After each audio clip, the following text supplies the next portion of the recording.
5. And as ever, I've drafted in the man that he's calmer than I am in these situations. He definitely brings a calming presence to this kind of conversation, and it is Kai from behind the dugouts. Kai, how are you doing, mate? I didn't know whether to turn up in a black suit, mate. Feel like coming back from a funeral or something after that game yesterday. But other than football, life's good. Life's not bad. Football-wise, shite, mate. Shite. But I feel like every time we get together, it's because it's shite. Do you know what? Like, why didn't we do anything after the Aston Villa game? I know. Do you know what I mean? It's just so bipolar at the moment, isn't it, man? That's the thing. Is like we are either rock bottom or reaching for the stars. Do you know what I mean? And it's really, really, definitely a struggle. So, hello to everyone in the chat, Devin. I love you, man. Devin, you always got the best things to say, man. Anticipation, mate. Yeah, I've been anticipating this one as well. It's good to see you, bro. And Daniel, on point as ever. Poor game management from Liam Rosinia in the game yesterday. We are going to get into all of it. Back to front, start to finish. We're going to talk about it all today. So before we get into any specifics, Kai, give me like a sentence to sum up yesterday's absolutely diabolical performance against PSG in the Champions League. It was absolutely abysmal across the board, from players, from management, through freaking pitch, grass. It was just an abysmal game to watch the capitulation in such a short space of time. Literally was about 5 minutes that we just fell apart to the point where we had nothing salvageable, really.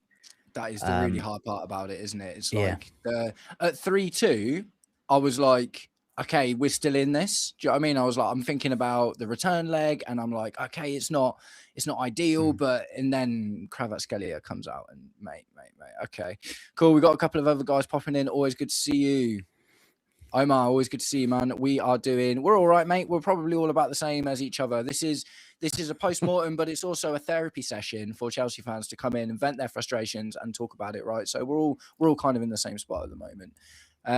But David, all good. Chelsea B 1-2-1 in the Conference League. Yes, the Chelsea ladies and the Chelsea B team are doing it. It's just the men's team that absolutely suck. Yeah, I mean, we're going to get into this. The UCL, is it done and over? But yeah, 100%, man. It doesn't feel very promising, does it? And none other than Mason from Blues and Stripes. Can't believe we pulled a Tottenham one day after them. Yes. Oh, mate. Well, at least we're not getting relegated, right? Mate, Battle of the Bridge is going to be mad this year, isn't it? Oh yeah. Right. So, Kai, I've made a loose structure for tonight's discussion, and like I say, we'll get onto the other stuff, like pretty much like Chelsea going to games, then, mate, isn't it? Yeah, loose structure, innit? Loose structure. Yeah, that's it. Maybe I should be the manager. Right. So, what I want to talk about to begin with, because I think it's the hot topic, right? I want to talk about goalkeepers.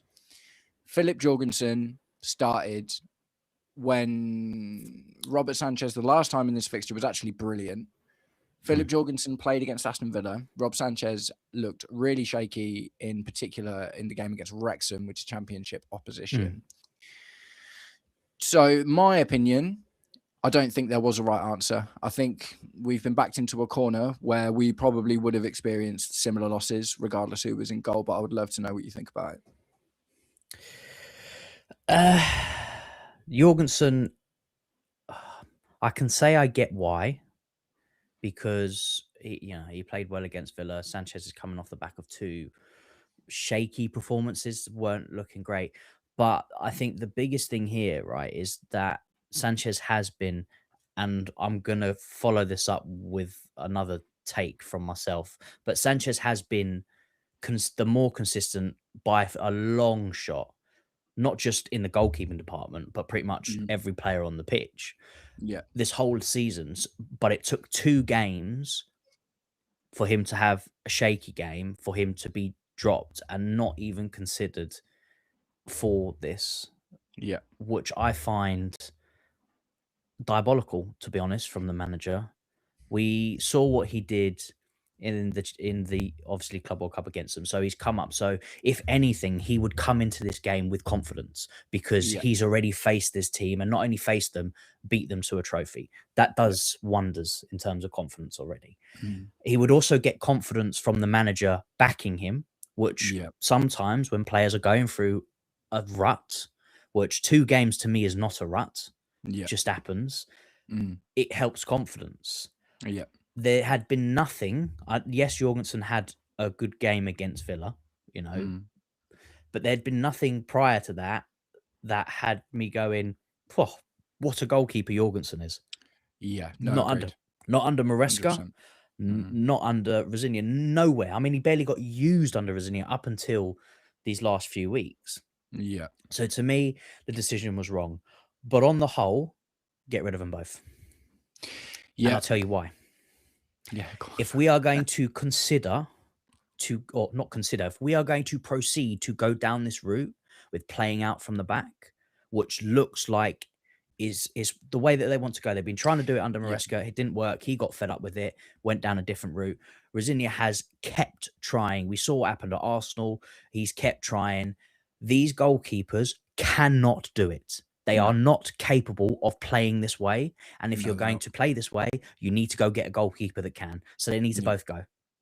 That is the factor of the matter. Yeah. Is so I don't want to sit here going into next season trying to play the same way with these 2 Yeah. goalkeepers. They both need to go, and we need to 100% agreed. get someone who can do it. Yeah, no, 100% agree. I think part of the issue for me is Sanchez and Liam Rosinia basically, as good as said it in the post-match presser. Sanchez is a competent shot stopper when he's not playing with the ball at his feet. And Philip Jorgensen is obviously naturally more inclined to playing with the ball at his feet, but he's not a very good shot stopper. So we've spent 45 mil on 2 keepers that both have part of what we need. And it feels like we should have just spent 50 mil on one that has it all. A couple of interesting comments here. I love this one from Devin. He says, saw a tweet that said, when Sanchez has the ball at his feet, he knows he's Sanchez. When Jorgensen has the ball at his feet, he thinks he's Neuer. That sums it up perfectly, man. Like, did you see that moment, that dummy that Jorgensen did yesterday, where Techers were outrageous, the audacity? I was just like, okay, so when you've got a keeper that's comfortable with the ball playing, or comfortable with playing the ball at his feet, that's what he can do, but that doesn't matter when you can't stop shots. Do you know what I mean? No, and the thing is, like we talk about his ball playing ability, Jorgensen. But when you look at the replay of the moment where he passed it to and Barcola intercepted it, he had his right and his left back, or wasn't even a right back on that side, I think it was Fofana, all peeled wide to receive the ball. And then you've got 2 PSG players and our midfielders in the middle. In what world, as a professional footballer, because that's what they are, they're paid the big bucks to play professional football. It's not like he's looking at his peripheral vision. This is in front of him. And he's decided that is the right decision instead of playing out into space where there's no PSG. That doesn't make sense. No, why try that? Wild. I think one of the things, like, and don't get me wrong, like I'm throwing Jorgensen under the bus in general. Like, it was really bad yesterday. I'm not defending him as such, but I think one of the other problems is he played 24 games last season because we had the Conference League.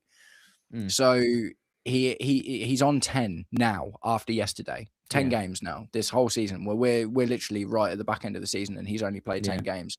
So I feel like the problem with a player like this is any player, especially of this age. Remember, I talked about this ages ago with Philip Jorgensen. I said the problem with Jorgensen is he's too young to be a number 2, and he's too old to be okay with not getting any game time. Do you know what I mean? So Jorgensen is in this like absolute perfect Venn diagram of the worst place to be for a goalkeeper that's developing. Do you know what I mean? Really good comment from Omar. I feel that all the good credit Liam had in the bank is gone. We haven't beaten any big clubs since his arrival and haven't performed consistently. What are you guys' thoughts? We're going to talk about Liam Rosinia a bit more in a bit, but I will quickly just comment on that. Again, kind of like I just said, we had the opposite keepers in Sanchez and Jorgensen. We've got the opposite managers in Maresca and Liam Rosinia. Liam Rosinia is getting results against teams that we should be able to beat in general, albeit the Leeds and Burnley draws were disappointing, don't get me wrong. But now we're struggling to beat the big teams. Maresca's problem is he'd make Leeds look like Real Madrid, but he'd go out there and beat PSG. Do you know what I mean? So it's like, again, I think it's really difficult, man. I think it's a difficult one. I'm not Rosenior out. Do you know what I mean? I think it's, you know, wild to be there at the moment, to be completely honest, because it's so early in for him. But Kyle, what do you think? No, I'm not Rosenior out. No. But he made some errors yesterday, some big errors, and that Yeah, not just prior to the game with the lineup, but during the game, the agreed. substitutions, Awful. the players that he was taking off were, Mm, you know, and the thing is, it's not the first time. It's not the first time we're talking about it. And the problem being is that he's coming up against these big teams and yeah, he's failing in every hurdle. And yes, at times the football does look good. Like we play better football than we do when we did under Maresca. We play a bit more free flowing football, but it's so suicidal. There's yeah, no there's no cover for a count. I mean, look what happened with the Palmer shot. Look, they pulled us apart with one pass because there was no one there. yeah. I Literally, it was don't so like bad. I love the full attacking football. I It love was. it, It's a bit but like you Poch, wasn't it? can't Poch play was a bit like that. it. Yeah, it's like open up a brothel, mate. The amount of people that the guys are coming through, it's ridiculous. Like, Yeah. and that's what I Oh call it, man. right? This is suicidal football that he's Yeah, playing. no, it is. It And it's is. It not is. just for us. He did it at Strasbourg and we saw the stats, right? Yes, they got loads of shots. Yes, they created loads of chances, but they also conceded loads Yeah, of chances yeah, because they of the did. way that they play. Yeah, So it's true. that you can't do that in the Premier League, and you definitely can't do that in the Champions League. You're going to get No. ripped apart, and that's what happened. Absolutely not. Right, we'll bring it back to the goalkeepers. We're going to get back into all of this later as well. So I just wanted to answer Omar's question there. CFC 2015, get rid of the Chuckle Brothers. I think that's to me, to you. Yeah. Sanchez and Jorgensen completely agree with that. So the next thing I've marked down is let's talk a little bit about playing out from the back, right? Because this seems to be the source of a lot of the pain at the moment, doesn't it? So the thing is, I talked about this in my video today for anyone that saw it. What is the right thing to do? Is the right thing to do to focus on the end of the season and play to Rob Sanchez's strengths and to make him look like a better goalkeeper, or to try and imprint some of the way that we're going to be playing long term into the rest of the team now. So when we get into preseason, we get some new players and we do get into the start of next season, we're more ready to go for a full charge because this isn't like brand new football. Do you know what I mean? So this is kind of where I'm at the moment. The playing out from the back stuff obviously is the reason that Philip Jorgensen started in goal yesterday. It's the reason that he started in goal against Aston Villa. So what do you think about that? What is like is there a right thing to do at this point? Is it a case of, right, Liam Rosenior needs to be able to start imprinting his style on the team now before we get into next season, or should we just be completely focusing on the results until the end of the season, or at least until we get into the Champions League? I don't care right now. Just get the points, get the Yeah. results. I don't care how it looks, Yeah. you know. Okay. And to be fair, even I swear a few weeks ago, he said, I don't want to implement my style just yet because the main thing is results. Yeah. Right. But now it's suddenly changed. Now it's Yeah. all about playing out from the back and Yeah. playing Yeah. my way. Yeah. Well, so what? Make your mind up, mate. What is it like? You know, bipolar FC clearly, you know, it stems from the managers clearly because that Yeah. is what's 100%. it is going on. I honestly don't care how we do it. We cannot not get Champions League football this season. We Yeah. No, we I know, can't, man. and I don't even want to be in a position where that's what I'm asking for Yeah. because I want to be asking for trophies. I want to be asking for, you know, stuff that matters. But we cannot afford not So just you would. for the So you. reputation, but even just financially. Just do what you need to do to get it done. Just I don't So care if it in. looks ugly. Yeah, so I don't even think it's just about it looking ugly. I don't think playing out from the back is purely about playing attractive football. Because No, look, just play to your Enzo, players' strengths. yeah, Enzo Maresca played out from the back, and it was some of the most boring football I've ever seen. Do you know what I mean? In terms of Yeah. like the side to side, funnel it out wide, playing out. Do you know what I mean? It was not a track. We weren't playing beautiful football, were we? Let's be honest. So I don't think playing playing ugly and at the same time, counter attacking football is fun to watch. Do you know what I mean? When it's implemented well, I think it's just stylistically that's his like philosophy, isn't it? It's not necessarily about attractive football. It's just about how he thinks he can get the most success. But what I'm getting from you is that the right thing to do. And I tend to agree with you, to be completely honest. Like I said in my preview, like I think Jorgensen's going to start, but I didn't really want to see it. the right thing to do is to focus on the rest of the games for the rest of the season and forego the next month or two of trying to implement that style and getting us ready for next season. We'll just do that in pre-season and kick on. But it's not even like there's long left, is there? There's how many games are we in? 7, 8 games left in the Prem, FA Cup, Champions League could be more, over, but at least one more game in the Champions League. Not. At least one more game. I think it's max 14 games or something like that, including the FA Cup. Exactly. So there's not long, and then he'll get a pre-season. He'll get time to start the implementation process and start, bedding in his ideas properly when he's had, he gets loads of training sessions and things like that. Right now is not the time to do it. Right now is just play to your players' strengths. Play the goalkeeper that's been the most consistent, even if he's had a crap game here, crap game there, because he's been consistent for most of the season. Don't chop and change it now. It's the back end. Like there's no point, and you're just going to make yourself look like a fool. We're going to end up out of every competition at this point, and we end up going to be out of top 5 because. Because you need to there's even a worry now that top 5's not even going to be good enough because not a single team from the Premier League. So what is it? 5 of the top 8, 5 or 6 of the top 8 in this round of the Champions League were from the Prem. No one got a win, and the closest was Arsenal, who got a 1-1 draw against Bayer Leverkusen. So if none of us get through to the next round, it will be top 4. It won't be top 5. Do you know what I mean? We've kind of been saying top 5 because we've got so many clubs in this part of the Champions League, but the coefficient isn't looking good. Obviously, Real Madrid battered Man City 3-0 in 20 minutes yesterday with a Fede Valverde hat-trick. Liverpool lost 1-0 against Galatasaray. Tottenham obviously got absolutely mullered by Atletico Madrid 5-2. Newcastle got a 1-1 draw against Barcelona, which is impressive. And then obviously Arsenal got a 1-1 draw against Bayer Leverkusen as well. So the coefficient isn't looking good, man. And the truth of the fact is we might be looking at top 4. Do you know what I mean? If things don't improve. Jan from Football Therapy did a video today on his other channel, and he was just like, are we the farmers? It's us. Right, I'm going to get through some of these comments because you guys are coming in hot with them. Let's have a look. So yeah, this is something I will definitely want to talk about a little bit more later as well. But bigger questions: if the ownership / sporting directors don't change, tweak the model recruitment, do you think we're heading down the same road as Spurs?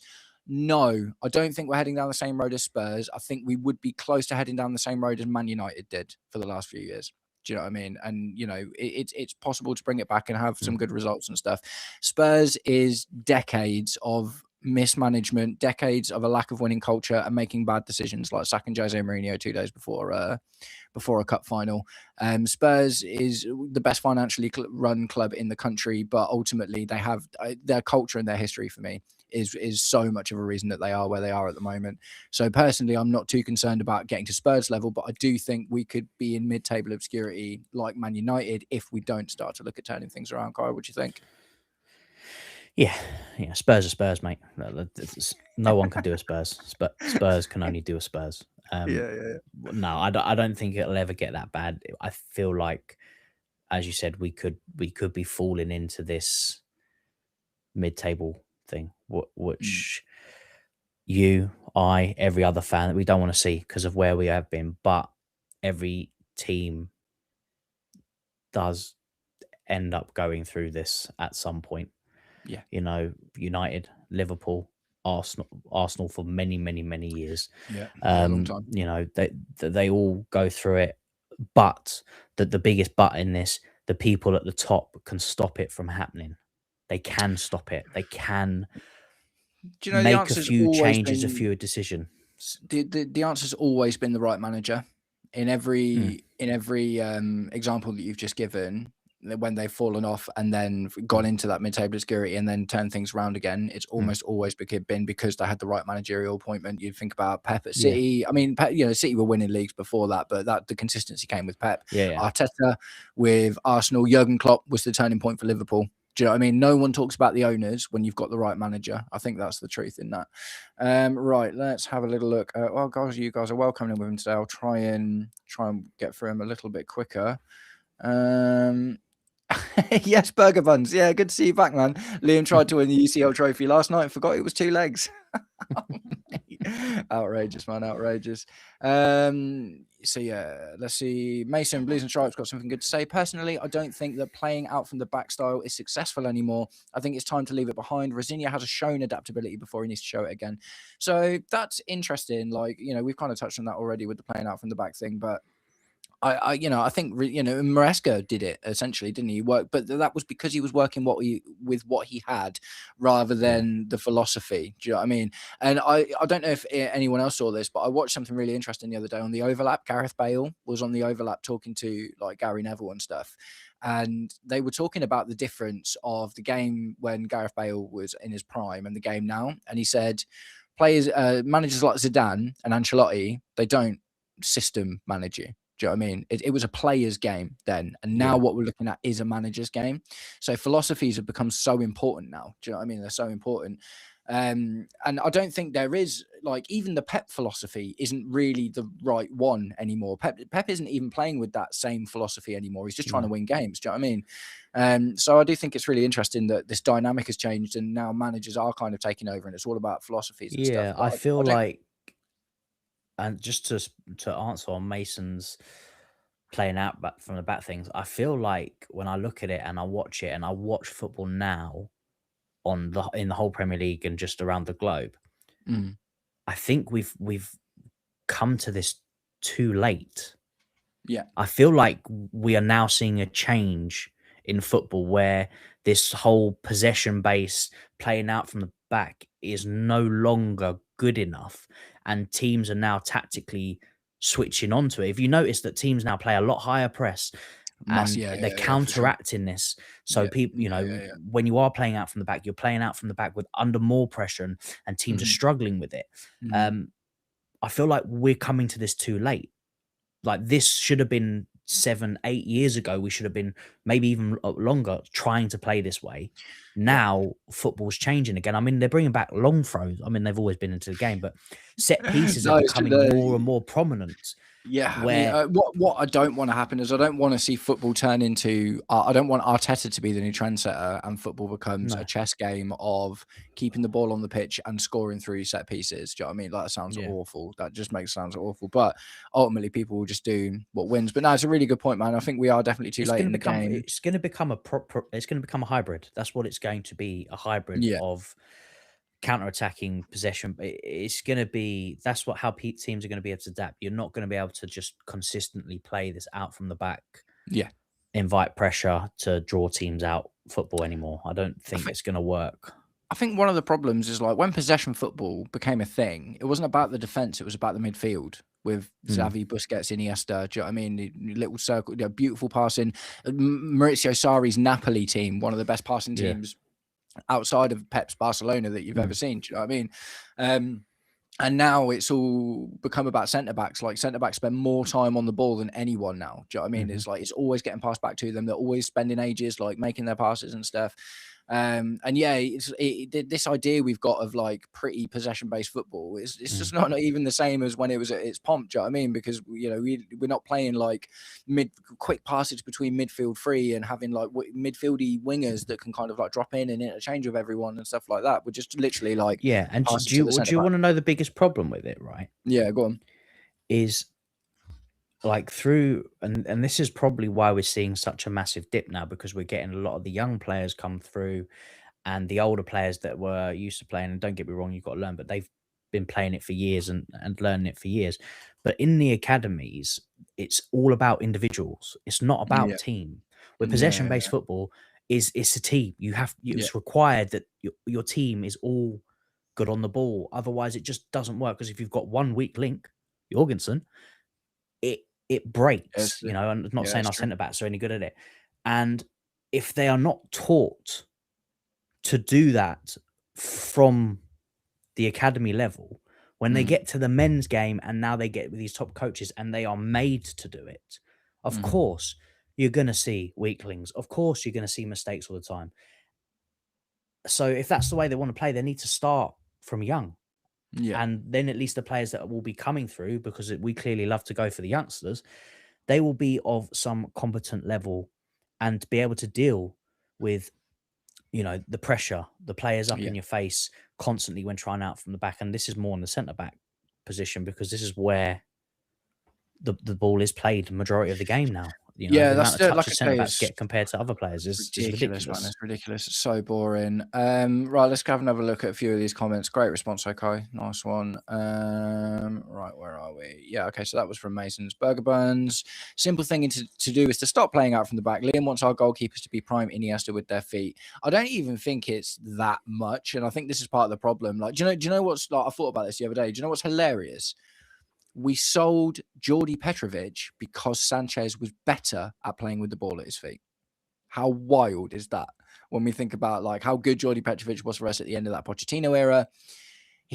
All of the fans were like, keep him. He's obviously the number one goalkeeper. And we stuck with Sanchez because when Maresca came in, Maresca was like, Sanchez is better with the ball at his feet. And now the conversation we're having is Jorgensen is better with the ball at his feet. Do you know what I mean? And it's just like, mate, it's just wild, isn't it? It's just wild. Omar, the goal, no pun intended, but always appreciated, sir, is getting results and qualifying for top 5 to get into the UCL. Preseason, you can work on all of that other stuff, we'll say. Yeah, I mean, we've just kind of talked about that recently. That's definitely where you're at, isn't it, Kai? I understand you know, the benefit that there is to starting to implement that style now, because it means that when you bring new players into the fold, at least the rest of the team is already, you know, kind of knowledged up in it. But I think that we're in such a dangerous position that we can't be. Now, what I will say, what I think is interesting about this, the fact that he's trying stuff like this makes me think that he must be confident he keeps his job even if we don't get Champions League. Because I've heard some noise and some rumours to say that Liam Rosenior has been told you have to get Champions League or you're going to get sacked or whatever. But the fact that he's trying this now in this sorry, I just got a message. Trying this in this very dangerous time, it tells me that he thinks his job is safe, because you just wouldn't be, would you? You just wouldn't be trying this kind of stuff otherwise. But I'll have to be honest. If he doesn't get Champions League football, he shouldn't keep his job. That should have been a prerequisite. He's had more than enough. He's had since January in order to get the job done. And I can't imagine that he would have been sat down and said, implement your style, make sure you play this way. No, the main thing would be make sure you secure this. And if you don't, I'm sorry, like we can't accept the mediocrity of, if you fail at your bare minimum goal, you still keep your job. The thing is, though, like, can we just keep sacking managers as well, though? That's the question, isn't it? Like, for me, it's like, is it the right thing to do is just to keep sacking managers as well? Because the thing is, every single time we sack a manager, we're making it more difficult for ourselves as well, because we've talked about this before. There aren't just world-class available managers who have got winning experience and have been around. Do you know what I mean? It's like we trade Rosenior out for another one. Do you know what I mean? We get you know, Fabregas was my pick, and I'd love to see Fabregas in, but otherwise, what, Iraola, Hertzler, what's matey boy from Crystal Palace, the guy from Sunderland is having a really good season. Do you know what I mean? And you know, look at what happened to Tottenham. Thomas Frank did really, really well, goes to Tottenham, it doesn't work, and everything breaks down. So I'm reticent to agree with you on that, to be honest, about the sacking Rosenior thing. Like, if Jurgen Klopp came in and said, "I'll manage Chelsea," yeah, fine. Absolutely. Let's have that conversation. I know, but we also said prior to him coming in that, and I still feel the same way. You know, no one's going to change my mind that the squad, not the manager, the squad is good enough for top 4. I agree with that. So the manager has the players to achieve, again, the bare minimal goal. So, like anything, if you underperform in a job, underperform your targets, you're going to get the sack. And this is probably one of the most ruthless jobs on the planet, unless you're at certain clubs, Arsenal, where you win nothing and you can see a job.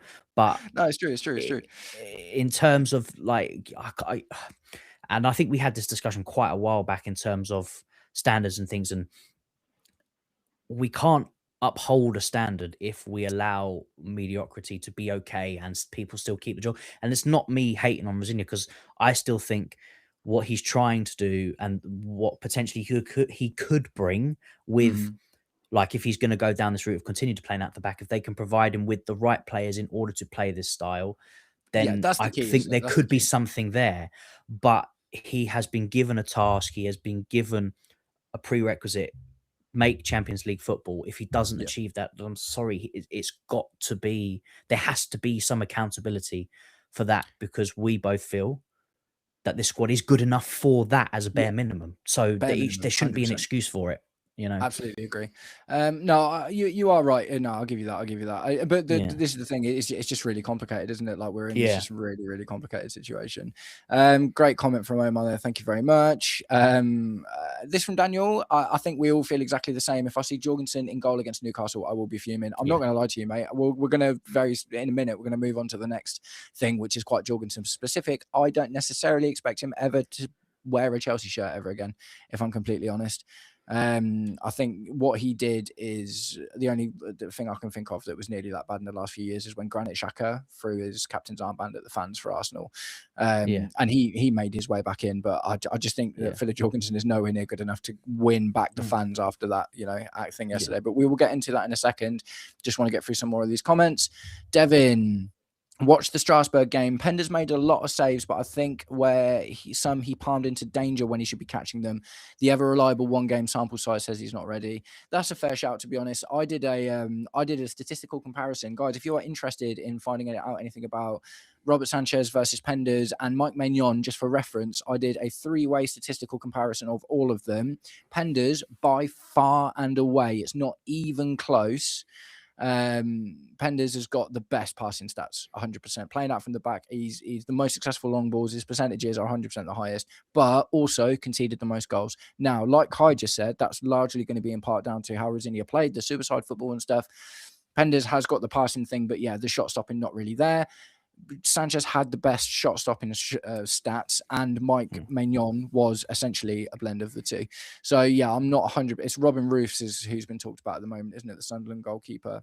Yeah, and his heat there's map only is very interesting. there's only one perfect goalkeeper for this style of football. There is only one that exists in the game right now that is not ridiculously old, and that's Ederson at City. He is the best ball. No, I'm sorry, in ball playing ability. Yeah, In terms of playing out from the back, he is probably one of the best that I've ever seen. Now, he has some other attributes that are not so great, but in terms of ball playing ability and playing out from the back, he is the best. I'm not saying we're ever going to get him or go from him, but that's Saudi. I'm not sure. I thought he might, I don't know where he is now. Might be Saudi, but in terms of ability level, if you want to play this style of football, that's the kind of goalkeeper you need to be looking at. And it should be telling, isn't it? Because Pep's the trendsetter, and he's gone for Donnarumma, who is like the antithesis of that. Really, he's just like a big old Joe Hart type character, isn't he? Really, he's just a saver, isn't he? Yeah. Okay, let's have a little look. Oh god, there's so many comments. You guys are on it today. Keep them coming in. We're going to try and get through as many as possible. Okay, cool. Omar again. To be honest, we don't have the players to play out from the back. None of our centre backs, left backs, or right backs are comfortable with the ball at their feet. Only one was Levi, and he's not playing. Mamadou Sarr's good with the ball at his feet. I think we've seen that already. Kukurea is good with the ball at his feet. Reece James good with the ball at his feet. I was about to say, don't you be forgetting. I know because he's been playing midfield a lot, but don't you be forgetting about Reece James. Yeah, I was going to say Reece James good with the ball at his feet. I think, Tosin is probably the best of the rest. Badi Shield's a good passer, but he's like, he's just not very good in general. And Tosin is okay. But you're in general like not good enough. 100% not good enough. Right, where are we? Oh, hold on. We'll get there. Oh God. It keeps like going back to the top every time a new comment comes in, so I keep like trying to find where I am. Right, I'm nearly that. Okay. So we're going to get onto the Pedro Neto stuff a little bit later. Burger Buns, watch us not even bringing a new centre back or keeper, and watch us sign more wingers. I'm not worried about that, to be honest. I think we only need one winger. If we get any more left-footed right wingers, I'm going to lose my mind. But I think we need a left winger. But I think it's plain for the world to see. The first things that need sorting out is at least one top quality centre back and a new goalkeeper. We don't need I'd be happy with Fofana and Chalobah as depth options and Achiampong as depth options if we had a solid, like a proper solid centre back. But yeah, I think I'm not too worried about that, to be honest. I think the results speak for themselves at the end of the day. I'd be surprised if we just kept on buying more wingers for the team. I RC, good to see you, man. Been a little while. Let's not act like Sanchez is some world-class goalkeeper with ball at his feet. Have fans forgot Sanchez first 20 minutes away at Arsenal? He's lucky he never got punished like Jorgensen did last night. And honestly, mate, I kind of said that. Like, for anyone that's been saying, oh, this is the thing. I can't, like, I'm not blaming Liam Rosinia for not playing Robert Sanchez yesterday, because if we had Sanchez in goal, we could have conceded 10 yesterday. Do you know what I mean? So yeah, Big Sanchez is like, out, mate. Oh, is it? Yeah. What is it? Go on, break it. It's a long one. You guys don't mind if I read a little monologue? You're gonna strap yourselves in, get yourself a drink and a popcorn. It's from PYS. I saw the guys popping it in the chat there. Yeah, so major breaking. Oh, mate. A group of, and bear with me, I might need to take some drinks in between. A group of fans met with a club director recently, and they say they were met with arrogance and dismissiveness. On the departure of Maresca, the director said that the coach overall impact is overestimated and that there is no statistical relationship between managers and results. Bunch of crap. Yeah. According to the board directors, problems with Maresca stem from him not being offered some of the same contract details that the sporting directors have in place. The director could not put a timeline on when Chelsea will compete at the top again, but that if it was effing obvious, we are building one of the best teams in the world. The director denied they were being condescending and told us, obviously this is from the perspective of the fans, that's why it sounds like that. The director denied that they were being condescending and told us we have no more right to be upset than they do, despite the fact that we are paying fans. The club's effort to reduce the wage bill has been seen as a means of offsetting the spending on players so far, and the director was honest about there being no appetite to compete for more established Premier League signings for this reason. A handful of players that have been successful for us were given as some sort of justification for this approach, i.e. like the Palmers, probably the Estavals and Caicedos and things like that. Okay. The club director spoke very disrespectfully about what was achieved under the previous ownership and of the individuals involved in that time. In their view, the current project, consisting of vast expenditure and player churn, is the only means in with which we can hope to compete at the elite level at some point in the future. Chelsea simply cannot afford to compete for the likes of Semenyo and Gurhi. I don't see how that's possible. And that players with resale value is more realistic approach. The club director expressed surprise that in the view of the club still being 13 points off the top of the table, this has risen to 19 at the point of writing this, in the fourth season of a transitional period. Fans are not showing more patience, although the director admitted they hope for more progress this season. Luis Enrique would not be the right fit for us as manager, and John Terry, and I can't believe I'm going to read this part, John Terry is not the right fit professionally and should not be involved in first team affairs. How dare they say that about a club captain? Yeah, a legend of the game. But Callum McFarlane. Like, out of all that I've read there, like, I'm furious about a lot of that. And again, obviously, this is coming from a fan's perspective and things like that. But out of all of that, that is probably what infuriates me.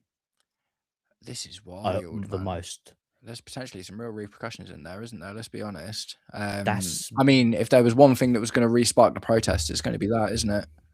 Yeah. I guess the problem, though, the issue with that is how much of that is in the correct context with which it was delivered. And this isn't me defending anyone. This is just truth. No. Do you know what I mean? Because it's a passionate, emotional message. Do you know what I mean? And how much of it, like, to say the John Terry thing sounded like the least passionate and emotional part out of it, actually. Like, that actually sounded like that's maybe how they put it across. I suppose the way you could look at it, because again, it can go from both sides by what is coming out from the club in terms of the briefings and how they see their approach and things like that. You can say, well, how much of that is true and how much blah, blah. But when you look at the evidence, so when you pull apart little bits, so you can take the John Terry, for instance, is he involved in the first team? No. Is he involved in any part of He did come out recently talking about it as well, didn't he? That's the thing. Exactly. Is Luis Enrique been considered a candidate up until after the point where either we rejected him or he rejected him, however that went. No, he's not. So in terms of them not seeing him as the right fit, you can see by evidence that is true. In terms of us not competing for players like Semenyo and Gurhi, well, we didn't. We didn't try Yeah, and compete. And I can't see if we're splashing the money 50, thing, 60 million. it's not for the money thing. Like, I thought we No, just no, got no. turned down. Like, Yeah, Gurhi went exactly. for like 20 mil, didn't he? So it's not a money thing with Yeah. Gurhi, is it? We spent Yeah. 45 mil on Axel Disasi. Do you know what I mean? It's like Gurhi for 20 mil Exactly. is So not, that I can't yeah, understand. But then when yeah, you no, read about the wage bill being offset to be able to spend more money, we have seen since they've taken over them drop and cap the dropping. wage bill. So Yeah, in terms of what's being said, that makes sense. Yes, we have offset, we have capped our wage bill, and we yeah, have spent a lot of money on really young players. In terms of them not giving a timeline to achieve anything, yeah, they've come out in their yeah, briefs. We're not given a timeline. We're building for the future. Like it said in here, we are building a team mm. to be the best in the world, but not giving us a timeline of when this best in the world team is actually going to be the best in the world. Yeah, I mean, Um, they've got a 10-year the plan since Maresca they came in, thing haven't they? is So, is the one where I y- go, because yeah, what clauses would he have that would be the same as the sporting silly, directors? It silly. doesn't make much The sense thing because he's a is, manager. He's not. I don't, So I don't give that credence because Maresca walked. He didn't get yeah, yeah, sacked. You know what I mean, he walked. He said, "I yeah, don't want to do this anymore." It wasn't like because you made 14 million pounds or yeah, yeah. euros or whatever it was that he forgot. If he got forgone there, so Mm, no, I don't. You know, so the thing is, like, interestingly, there's definitely a lot of truth in all of that statement. Do yeah, you know what I yeah. mean? There is for sure, but There's truth that's backed up by evidence. evidence. It's not just Yeah, someone saying something and then you look at what they're saying, you go, "Oh, actually, they are doing this because we've seen evidence of it. They are doing this because we see it." And that's the crazy part. Now, there may be some of the wording and maybe that some of the contents may have been stretched a little bit, but in yeah, terms of the core element of what the point is, these members or whoever's met this and whatever director it is, yeah. there's a lot of truth behind this, and this is not a good look for them. This is No, not a good look. the thing is, like, the only things that are going to make the difference are really, really, really Yeah, difficult to achieve, right? It is multiple protests with thousands of people. It yeah, is sacrifice and financial sacrifice from fans in order to boycott games and lose their season tickets and stuff. Do you know what I mean? So mm, this is the difficult thing. But if anything was gonna lead people to start to, yeah, have a, really start thinking about fighting back, and that's probably going to be what it is. mm, I'm gonna go further back in the I'm gonna go further back in the comments, but I just want to highlight this one because it is Lewis. Yes, Lewis, amigo. No. I mean, I don't know, man. I don't know. The thing is, like, me and Kai talked about this earlier. Right? We should be better off than where we are right now, based on the players and the managers that we've had. Like, I mm, believe that 100%. I do believe that. But is there evidence potentially emerging now to say that there's the deeper problem is not just as a conspiracy? There are some real problems there. Yeah, of course, man, of course. Right. So, I mean, I guess we'll stick on this for a minute because we're on this, aren't we? So let's start yeah, seeing what people are saying in response to it. Oh yeah, just a quick one. I don't know if you're still here, but Mo from the Blue Lounge as well. Big up. We can talk about every player, but the goalkeeper was our downfall last night. Liam bottled it. Shop window was not a game from of the magnitude of last night. Yeah, mm, 100%, man. I completely yeah, agree with that. So RC, in response to the PIYS tweet, you reeled off what I already knew in that these clowns have zero respect for our club and legends, and they are just using us as a cash cow. We're a fashionable club in London. Yeah, I mean, I guess part of the problem is, like, Todd Bowley's the only one that has any sporting success, and he's basically the least involved out of all yeah. of them, isn't he? The And only obviously there was, ambiguity on that comment from those people is obviously they haven't highlighted who it was. yeah, I it can said directors, didn't it? So it wouldn't have been the sporting no, directors, would it? director, so singular. Oh, right. Okay. So they I spoke to one wouldn't have director. thought. Director of what? Fan culture? There's literally like a Yeah, million there directors for a could be million different things as well, anybody. isn't there? Yeah, Yeah. Okay. So that's an important thing to find out who as well. Do you know what I mean? Because there are so yeah, many and the thing different is, they obviously departments. gutted pretty much top to bottom Yeah. staff and everything within the club. So it's not even going to be win Stanley, are they? They're not just talking to they're not going to be like proper old school Chelsea that's been there all around, that are passionate. These are people that have come in with this ownership, so they're going to have the same kind of mindset. So yeah, again, you don't know who it is they've spoken to, whether they would have got someone all the way at the top. Don't know. Wild. Yeah, I'd be surprised, to be honest, like, especially as there's no like player representative. Like, I know when there was the protest last time, Petr Cech came out and, do you know what I mean, got involved and stuff, but we haven't really got anyone like that in the club now. Omar, the problem is there is no accountability for the sporting directors. They build the team, yet the manager has no input and is the one held responsible for the success or failure of the club. I do agree with that to an extent, but I think the truth of the fact is that is not isolated at Chelsea. That is what football is now. We're not just talking about this at Chelsea. The sporting directors build the teams at every single club. Even Jurgen Klopp didn't get complete control over the team at Liverpool. Do you know what I mean? He didn't want Mohamed Salah. He wanted... I can't remember who it was, but it didn't turn out to be as good. So even the Liverpool squad was not, you know, the Man City squad is not built by Pep, because Pep doesn't, you know, he is the coach. Do you know what I mean? He comes out and says that himself. He will say, I want this profile of player. They'll be like, do you want Erling Haaland? And it'll be like, yeah, cool, I'll take him. But, you know, as much as I do agree with you, we can't talk about that as being a Chelsea specific problem, because it's not. That is just what football is like now. All clubs and all top clubs have sporting directors that choose the team for them. Oliver Glasner at Crystal Palace wasn't picking and choosing his team. Managers don't get very much input into the teams anymore, because there's just so much money in it. Unfortunately, it's not something, like I say, we can't talk about that as a Chelsea specific thing and be like, this is the problem, because it's the same everywhere. Do you know what I mean? It's the same everywhere now. It's like, you know, at Real Madrid, like the manager doesn't pick the players and hasn't done for a really, really long time. Do you know what I mean? Like, you know, he is handed a team and told to play with it, essentially. The difference is the caliber of players that the sporting directors are going for. It's a bit different. Real Madrid is like, Real Madrid could go for a season of 3 or 4 years where they don't win the league or win the Champions League, and they'll still be able to attract good players because they're Real Madrid. Do you know what I mean? The history is so massive there. And yeah, Lewis, we miss you too, man. We miss you too. We absolutely would love to get you back on one of these one day in the future if you're feeling up to it, man. It'd be absolutely awesome to see you. Is that like a music thing? Oh, it says official on it. Oh, maybe Matey Boy's launched his music career. That would be very exciting. Mason, the group of fans said they were kept waiting in the foyer because the director was meeting with Matisse. Oh dear.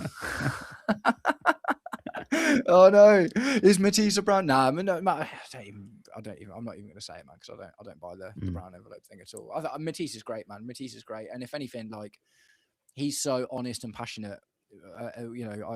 He's not coming out defending sporting directors or anything. Do you know what I mean? So, you know, I definitely don't think that Matisse is part of the problem. I think Matisse, if anything, is absolutely 100% part of the solution, because he's so vocal, because he's got such a dedicated fan base, and he just generally seems like a bit of a legend. Top content, to be honest. Yeah, 100%, man, 100%. Omar, we don't have any managers anymore, Matt, just coaches, so they have no say. Yeah, exactly. That's exactly it. You know, all this stuff, like, you know, what's going on with Glasner at Crystal Palace and stuff like that. It's like, if anyone starts to act like Amorim at Man United coming out, I'm the manager, not the coach. It's like, no, you're not, bro. Do you know what I mean? You're the coach, because that is what football is like now. Managers just don't exist anymore, really. Like, Pep isn't even a manager. Do you know what I mean? Hansi Flick isn't a manager. Luis Enrique is probably the closest, like, I would say, to being a manager, but obviously he's, you know, being quite successful and stuff, isn't he? So it's kind of working for him. But yeah, in general, that caliber of manager just literally doesn't exist anymore, man. And the guy that can come in and, you know, I'm sure if Jurgen Klopp went to Real Madrid, he'd get probably quite a reasonable amount of say in the signings. But that's the kind of level we're talking about now, isn't it? Right, so that was a interesting little side quest that we just went on there. But we got battered by PSG 5-2 yesterday, and we're not done with the post-mortem. So we're going to get back to it. And I want to talk about Philip Jorgensen. And this does kind of play into the whole fan culture thing as well. Do you know what I mean? That we're talking about. Philip Jorgensen, at the end of the game yesterday, was beckoned by Reece James to come over and clap the fans and appreciate the fans that flew out to Paris, that spent their money on hotels and planes and tickets, you know, and refreshment and beverages to go and support their team. Philip Jorgensen puts in maybe the lowest rated goalkeeping performance, 2.9 on SofaScore, maybe the lowest rated goalkeeping performance I've seen in the last decade. And he had the audacity to go straight down the tunnel, even when Reece James beckoned him over. I don't know what you think about that, Kai, but that for me is why I don't think we'll ever see him again. I think that's disgusting, man. I think that's absolutely awful, terrible.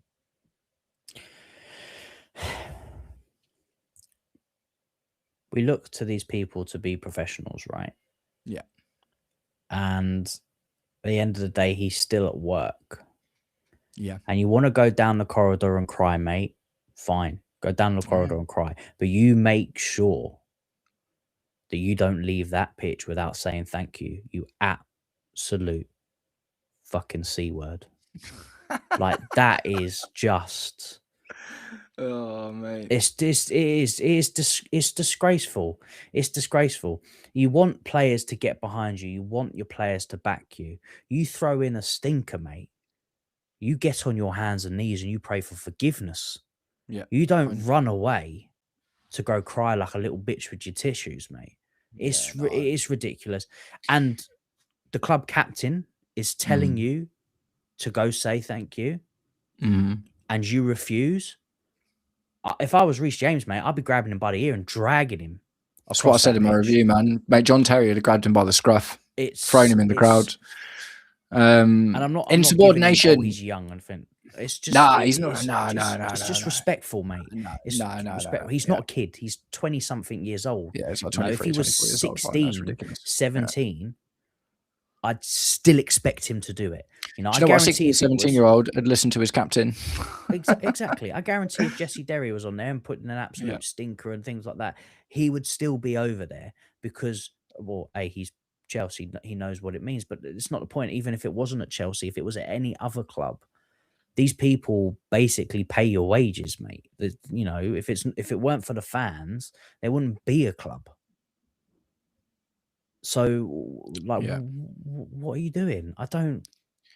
I don't get it. And I would be very surprised if we do see him again. You know, I'm sure he would have had a meeting personally with Rosinia today. So the Rosinia said that he came out and the first thing he did was apologize to his teammates and stuff. And I'm like, well, yeah, obviously, because you're in close proximity with him, but that's easy. You're all going to the same changing room. Do you know what I mean? It's like it takes balls to apologize to the fans after that. Do you know what I mean? After literally one of the worst recorded goalkeeper performances from a Chelsea goalkeeper, like in however long.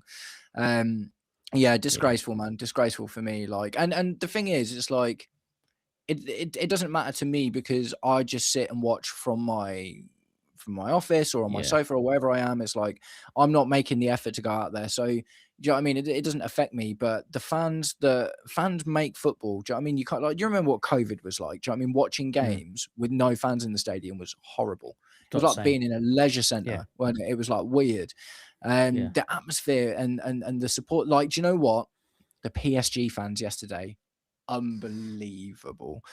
Playing the drums, singing, start to finish, man. They never dropped, even when, you know, I know we were never in front, but they just kept buoying on their team. Do you know what I mean? And you know what helps that? When they feel like their players respect them. Do you know what I mean? When they feel like their club respects them. And I feel like our fans would be willing to give a little bit more if players like Philip Jorgensen, after terrible performances, did the absolute bare minimum. Yeah. Which is like, sorry guys, that was rubbish. Yeah. It's outrageous, isn't it? Okay, so Daniel, fair shout. Oh, sorry, no, wrong one. Jorgensen is absolutely disgraceful not clapping for the fans. So 100%. True, so true. Yeah. Garvey Moxie, good to see you, man. Been a little while. Convenient. So this is in regards to the PYS tweet. The tweet, It's convenient. This came after losing to PSG and Luis Enrique is involved in the conversation. And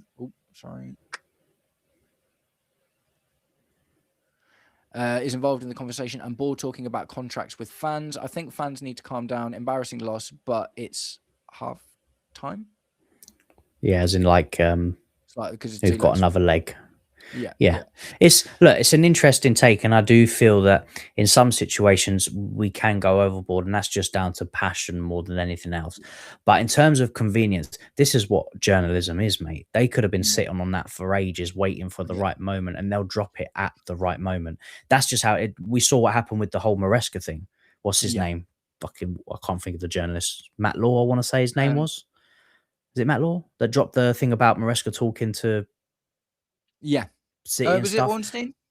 or No, it might was have been on. Ornstein. It was one It of was them. yeah, One it of was them. David Ornstein. One It of was them David dropped Ornstein. it when there Yeah, was a moment of yeah, Maresca yeah, going through a bit of a downfall, yeah, and that's yeah. all it No, is. Journalism is mm, about yeah, timing. It's about yeah, making it at the right point, and that's exactly yeah. the thing. So just Ornstein because had it's been. happened at a convenient time Yeah. doesn't make it less credible.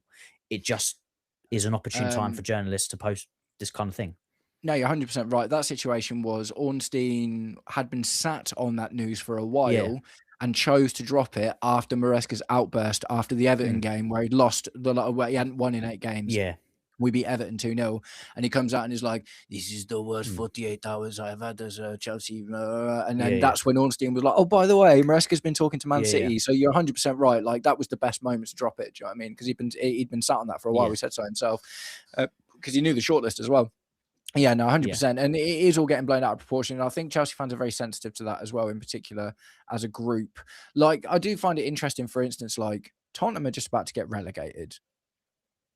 And I'm Mm. not seeing any of this. Like, I'm seeing unhappy Tottenham fans, but Yeah. I'm not seeing this Yeah. I wider also kind of, do you know what I mean? Yeah, but I also think it's also down. I think if Levy was still in charge, I Yeah. think you might have seen maybe a little bit different. I think the fact that he went probably at the perfect time, that he sort of missed this down. I mean, they were going down at that point, but he kind of just pulled out before it ended in this absolute Well, Titanic he that was it's in removed now. by the board. So it Removed, wasn't yeah, his decision. It wasn't his decision to leave. He was yeah, removed by the board. yeah, but prior to that, most Tottenham fans hated him, like hated him, and they were Mm, quite vocal about it. Not to the yeah. level that we've been about Yeah, the that's what I Blueco and mean. Like, stuff, but I don't think yeah, I've seen anything like this towards an ownership since yeah. Arsenal and But I the suppose, AFTV days. That yeah, that that is what this reminds me of. Because Liverpool fans didn't like FSG. Man United fans have yeah, been moaning about what are they called? What's the Man uh, United's owners called? Glazers, Glazers.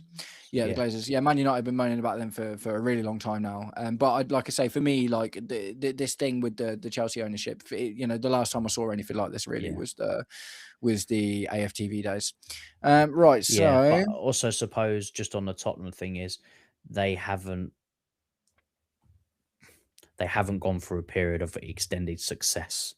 They've apart from the European thing, but that was only like last season.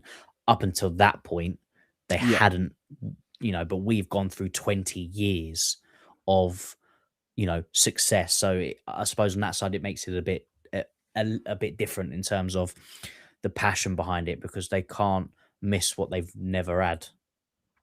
yeah, that's true. Yeah. Yeah, So, no, that's true. That's true. No, you're all right. You're all right.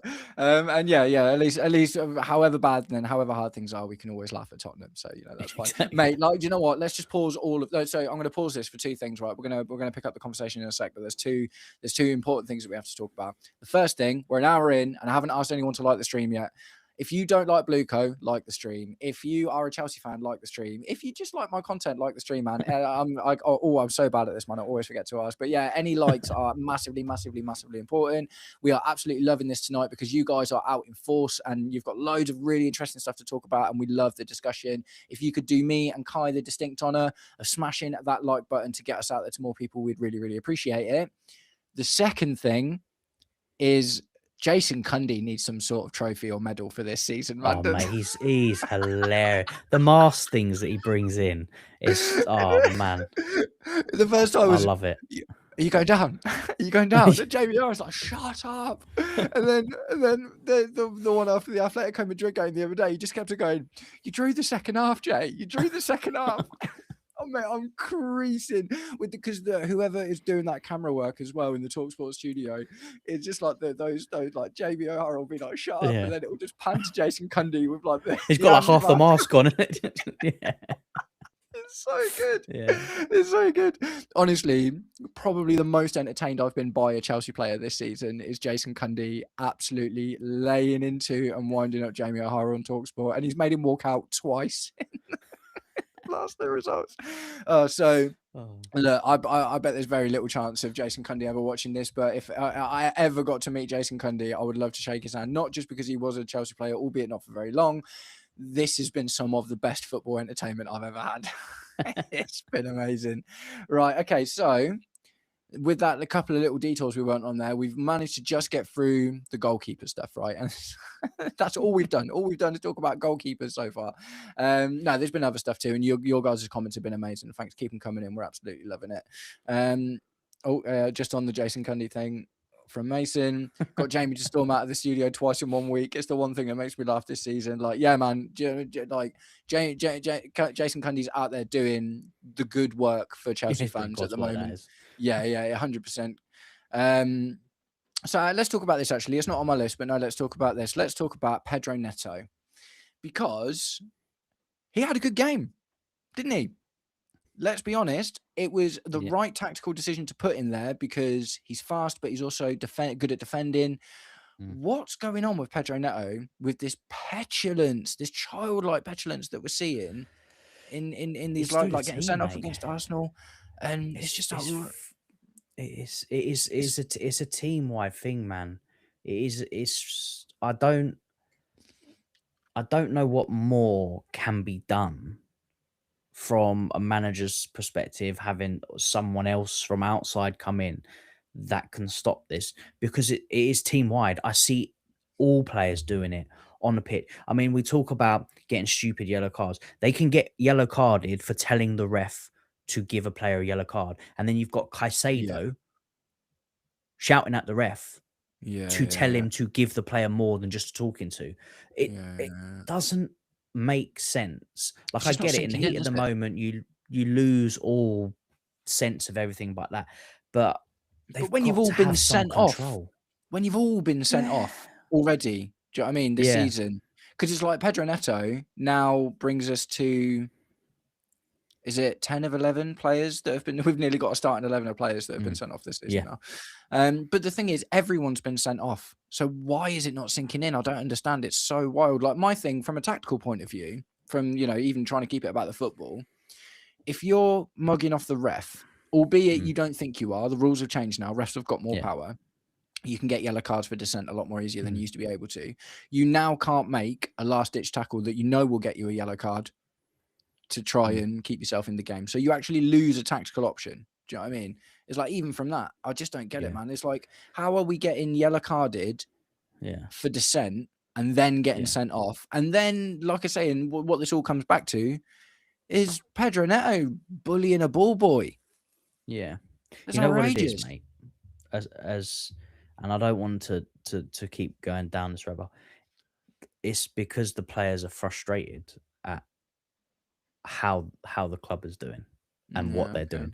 They've probably been sold a dream that they're going to compete for top honors, and they're going to be, you know, backed by the manager that's going to get them playing incredible football and things like that, by a project that they've been sold.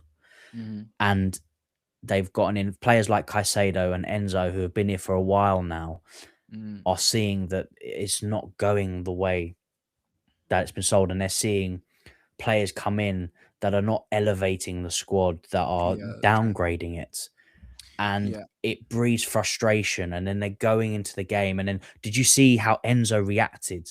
Fully right. He should have reacted in that way towards Jorgensen making that mistake.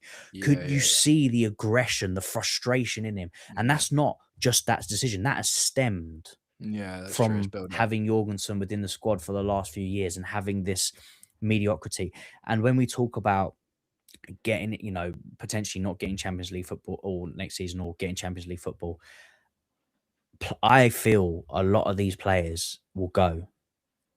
Not even if we get Champions League football. I feel like there are quite a few players in there that have had enough. That have had enough of the top, have had enough of the constant changing of managers. I've had enough of the style of play, the players coming in. I think it is all coming into this mixing pot.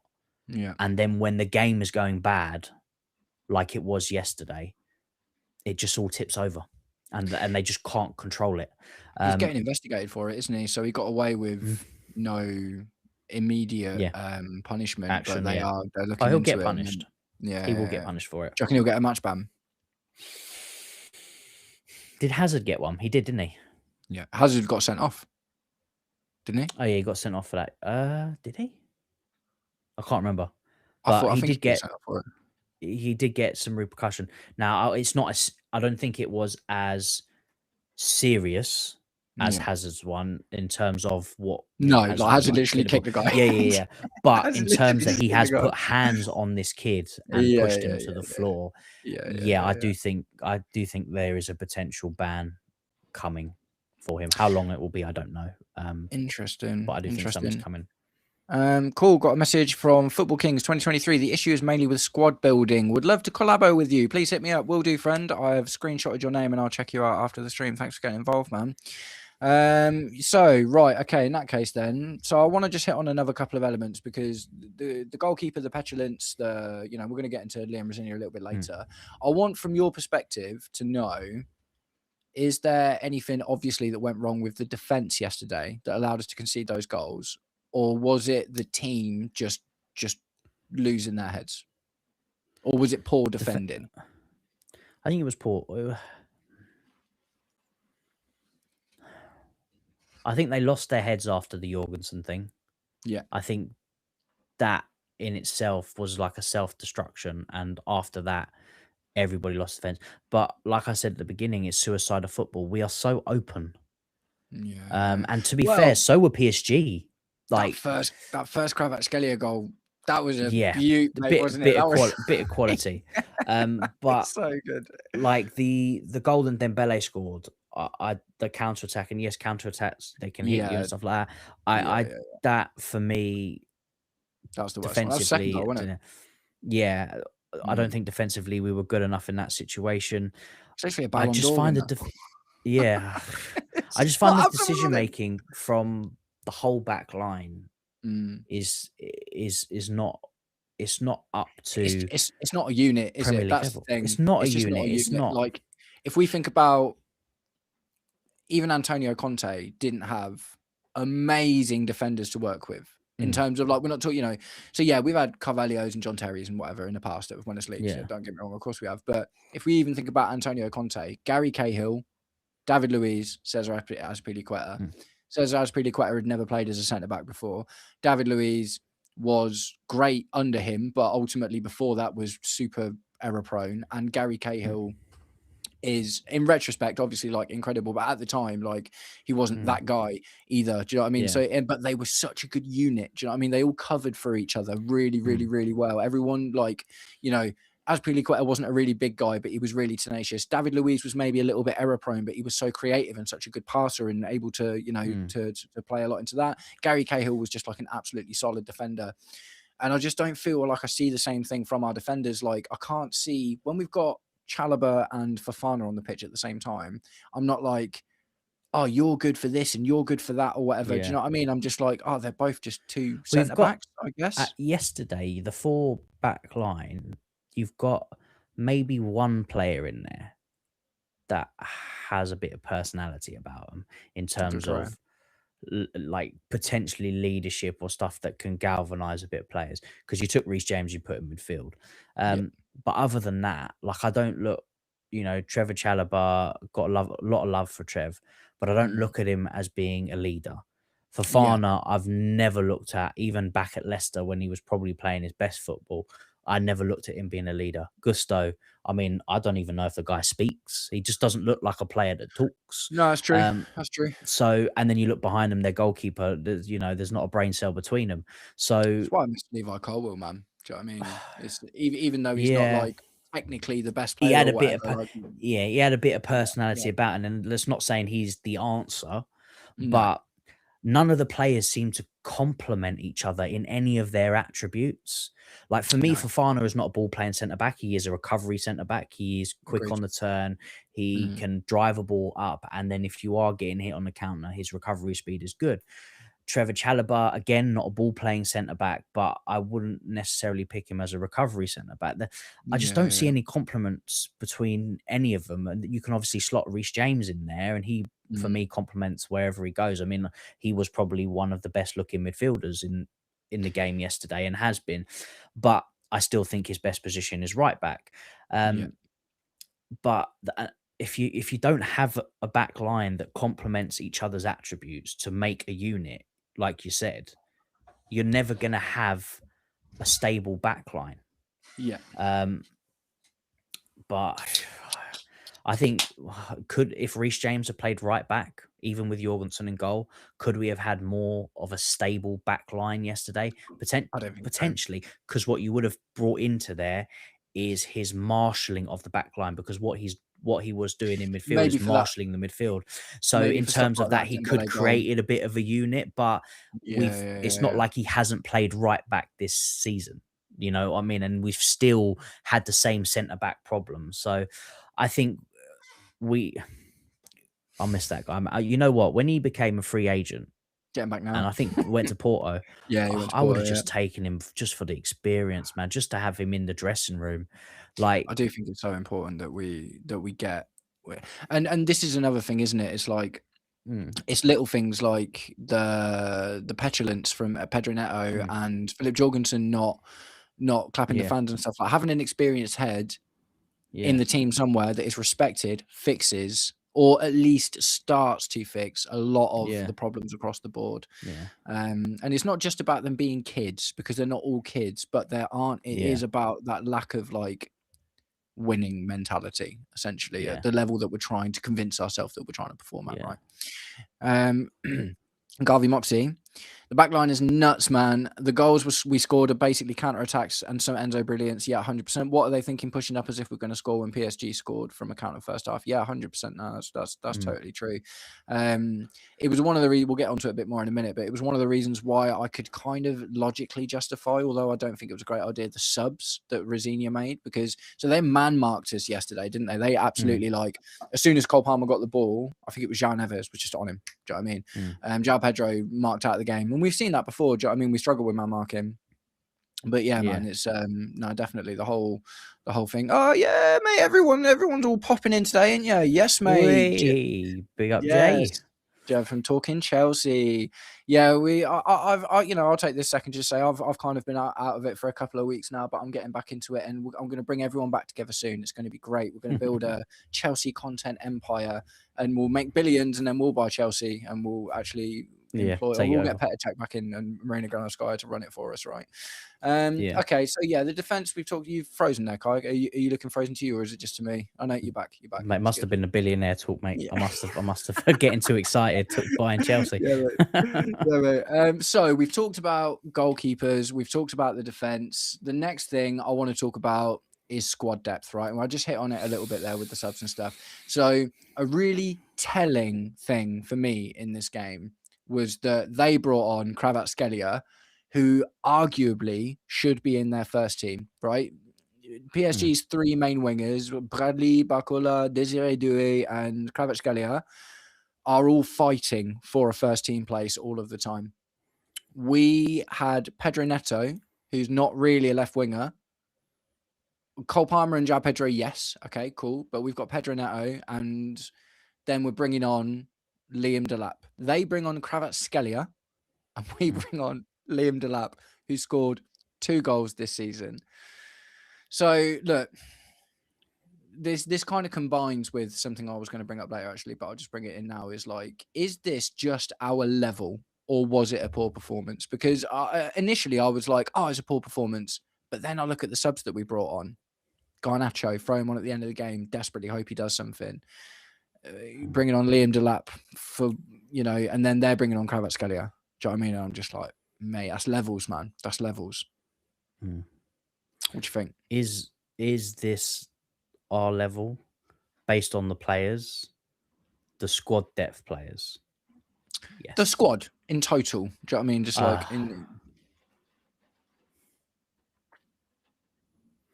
it's because it kind of does a disservice to what I would be considered the first team. I've mentioned this before that some of our first teamers are depth players. They're not first teamers. You know, Mhm. like I'd goalkeeper gut. Yeah. Harsh to say it, centre backs gut them. There's not one in there that is first team level for me.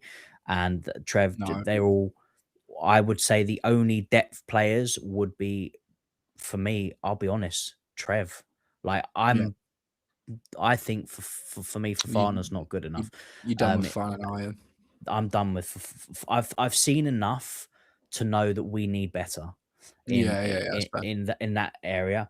The midfield, I think midfield is probably the only position where I think we have good first teamers Yep. and sufficient depth.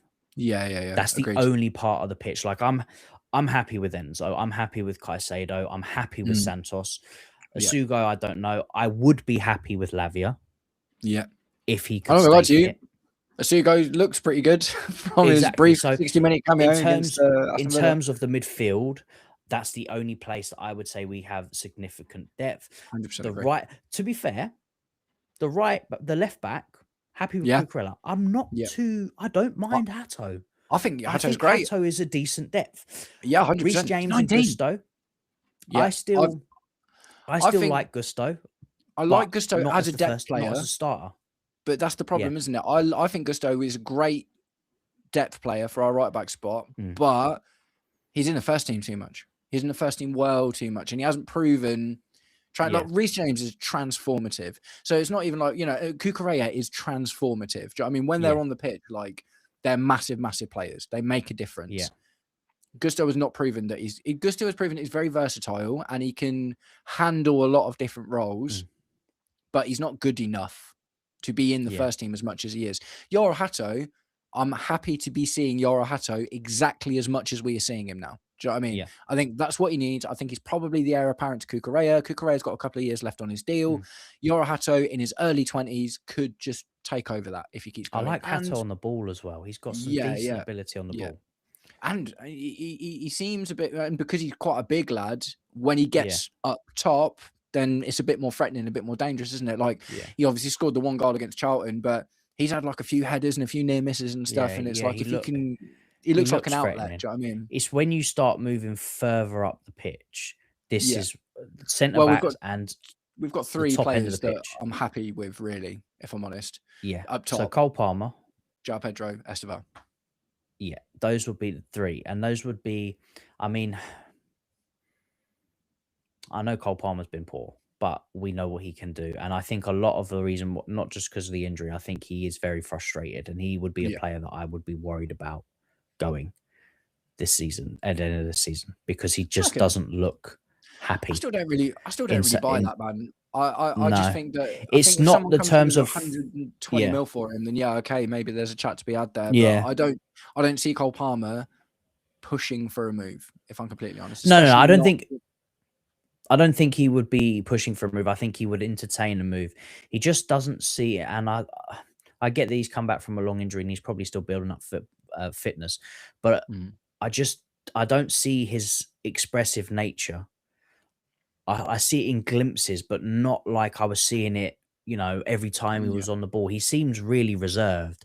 And look, that could be because he's worried about doing his, you know, groin again, and maybe he can't express himself as much. There could be other factors in. He just doesn't look like himself at the moment. He looks like he's playing within himself. For me, definitely a lot less so, though. Do you know what I'm starting to see from Cole Palmer is him getting frustrated again, and he didn't for a long time, and that was when he was really withdrawn. I'm starting to see Cole Palmer throw his hands up in the air when someone's not passing to him when he's open. That's a good sign. It's not enough, but in terms of like, does he want it, and is he getting back there? Little things like that tell me that I think he is. But in terms of the rest of the areas, so we don't have sufficient nor good enough depth for those players. Yeah. In terms of, you know, replacing Cole Palmer, we've got nobody. Replacing João Pedro, we've got nobody. I'm not even going to. Liam Delap hasn't done enough to even for me to even consider him as a depth. Esteval's like, but I'm looking at Esteval playing more on the right, because when he's on the right, he does better than he plays centrally, and I prefer Palmer centrally than I do on the right. But left wing, that's dead. Garnacho is not a first teamer. No, but I do like some of his attributes to be a backup in terms of certain things. But I'm not happy. I'll be honest. I'm not too happy with Pedro Neto. I don't think he does enough to be a first teamer. He's probably sufficient as a depth player. Yeah, but we don't need. We've got so much now. We don't need any. We need first teamers. And we were talking about this a while ago, he could be on the cards of being sold. If it meant that he gets sold to have this a left first winger, team winger. like an You actual left know, winger. Yeah, yeah. I would take it. I would take it. Because we've got Kenda Jamie coming in next Gittins, season as well, man. And do you know what I mean? yeah, Like, there's Jamie already more Gittins, people. I don't know because he's been injured and his cameos haven't been Mm-hmm. great. How I see it, in an ideal world, I'd be sending the lap out on loan. I'd be sending Gittins out on loan. I'd be So selling Pedro I Neto, just and I would be catch you on bringing in. Yeah, the go on. Delap thing. So would you? Is that if we bought another striker, or would you just have Omega and João Pedro next season? Because I would keep Delap and make him fight for that second position with Omega and give him a season. About as in the terms Mark of bringing Q, in a striker. Yeah. Who is out there to get that hasn't moved recently? It's all about Lautaro Martinez in the news over the last few days. Yeah, but he comes up every window. Yeah, it's 100 mil as well, man. I'm like, yeah, he's not 100 mil. He's Panicelli, not a 100 mate. mil striker. Get me Panicelli. He's dropped off a bit. Don't get me wrong, but like, there's one thing I can say about Rosini. He's definitely. It's good with strikers. Can I say that he's done well with the strikers, or has he just done well with João Pedro? I'm talking about Chelsea specifically. The Strasbourg, I know he did with the Mel. Yeah, because I haven't really seen anything different from Delap. Liam Delap scored 1 goal before Liam Rosinier came in, and now he's got 2 goals and 3 assists. So, arguably, yes, Liam Delap has been improved by Liam Rosinier. Just not João Pedro. João Pedro. Yeah, exactly. And this is the thing, is like, for me, you've only got to look back to what Liam Rosinier did with Emmanuel Omega and Joaquin Panicelli. He's obviously got an affinity for strikers. Do you know what I mean? That seems to be a thing. Do you know what I mean? And now we're seeing it again. Although it's more difficult with, because Panicelli and Omega are arguably the same kind of level, albeit they just have different attributes. They're different kinds of players. But that's not the case with João Pedro and Liam Delap. João Pedro is a monster, and Liam Delap isn't looking like the level so far. So for me personally, with Omega coming in, I would keep Liam Delap as the Mark Q for next season. Essentially, I would be like, Liam Delap gets opportunities when there's going to be injuries. If we don't go and buy another centre attacker, there's going to be times where João Pedro can play in the 10. And do you know what I mean? There's going to be options for him to get some game time at the end of the day. But I think the problem is, I think Omega's going to come in and do better than Liam Delap has. Almost definitely. Do you know what I mean? It's like, Omega's issues are injury, but his goal to game ratio is amazing. Do you know what I mean? He scored like 7 goals in 11 games before he got injured the first time. I don't know what he's at now. But yeah, personally for me, Liam Delap, I wouldn't, because like you say, it's like, unless we go in and buy someone to challenge João Pedro, then I'll keep Delap, because I think at the start of this season, we saw how important it is to have 3 strikers on the books. And classically, before Nicholas Jackson, we always had 3 strikers on the books. Do you know what I mean? So yeah, mad one. Right, so that's squad depth and the performance levels. Let's go through a couple more of these comments, and then we'll go on to what I've got the last thing written down. Right, interesting from Mason. I think it's more who we brought off. So this is in regards to the depth in the PSG game. Taking off João Pedro and Palmer when we needed a goal was ridiculous. So I actually have, I mentioned this before, I have some sort of logical fallacy, tactical reasoning in my head for why he did this. João Pedro and Cole Palmer were completely marked out of the game, essentially. Do you know what I mean? They were just literally completely marked out of the game, and they weren't being effective. So one of them got taken off for a deep-lying midfielder, right? And the other one got taken off for Liam Delap. The people that are scoring our goals in that game are Enzo Fernandez and Malagusto. So was that an effort to be like, right, well, let's try and... Oh, my camera seems to be... Hold on, let me just check something quickly. I know it seems to be evening out a bit now. But yeah, what was that in essence to like try and get the ball to the form players, essentially? Kyle, what do you reckon? I'm just going to have a quick look at my camera. Oh,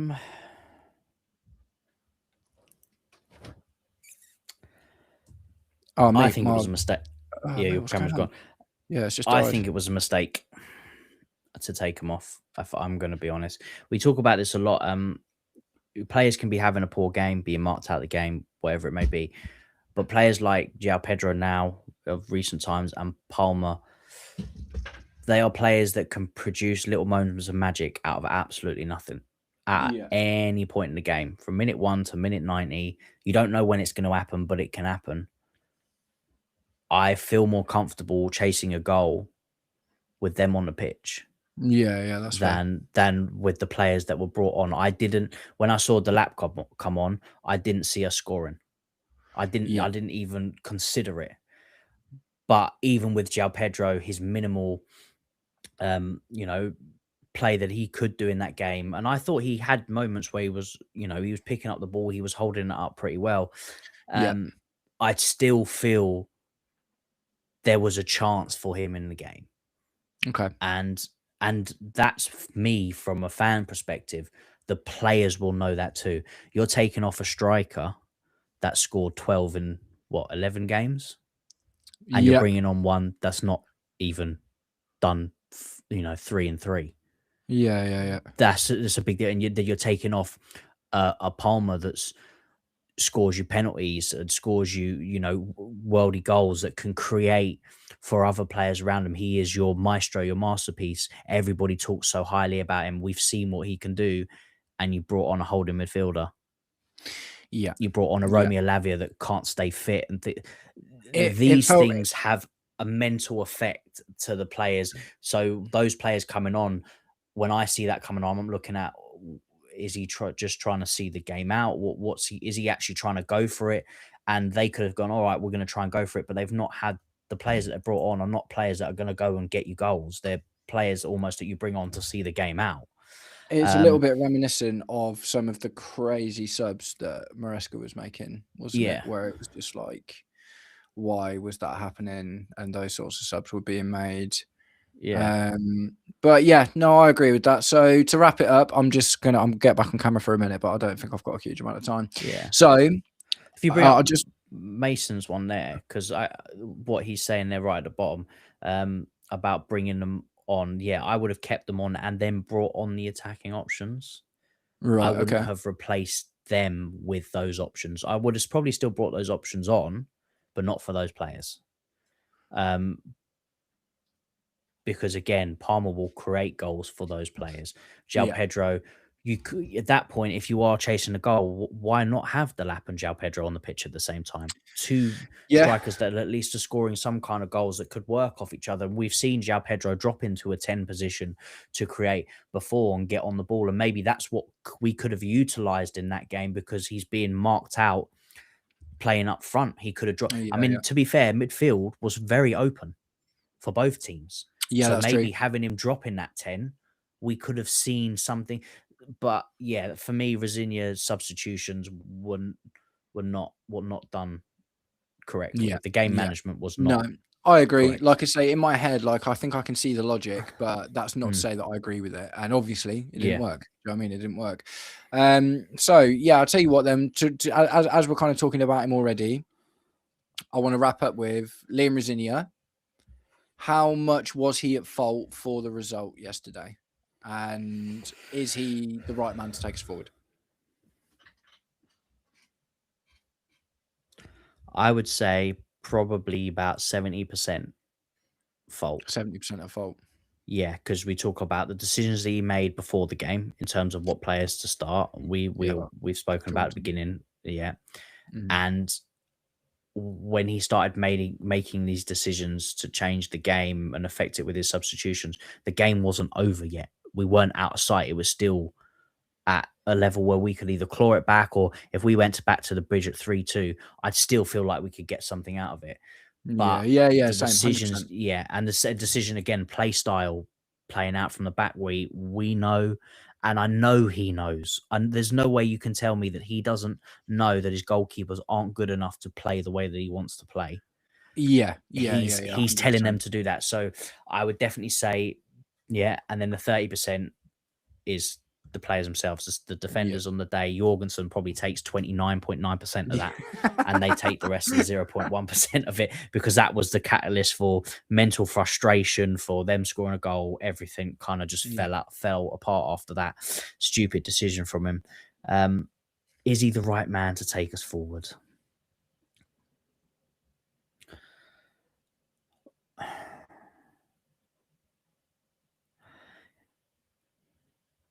Take us forward to what? Winning trophies again? Yeah.